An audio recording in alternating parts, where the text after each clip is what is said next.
Today I'm here in Kentucky meeting up with my friend Barry Papina, the owner of Elk Creek Vineyards. Let's give it a try.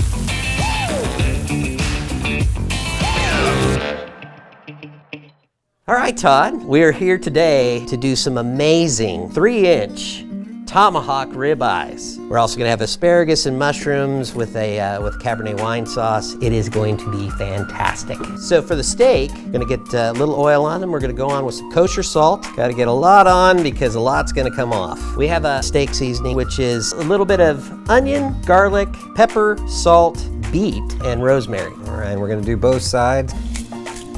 All right, we're all set.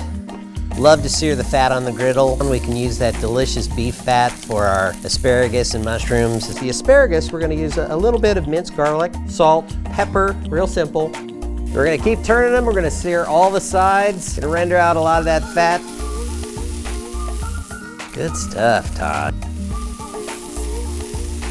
For the mushrooms, we're gonna start with butter. We're gonna use about 4 pats of butter, our shiitakes, and a little bit of our white mushroom. Go in with a pinch of salt and a little bit of the steak seasoning in there as well. Cracked black pepper. A little bit of Cabernet, which is fantastic with mushrooms.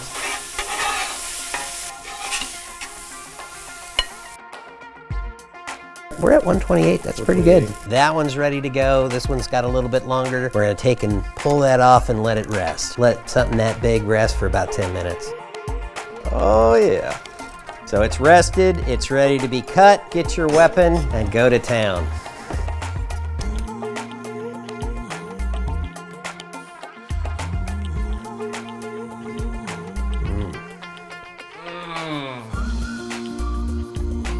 I've had a blast here at Elk Creek Vineyards. If you want more information on Blackstone Griddles and products, just visit us at blackstoneproducts.com. I want to stay in here.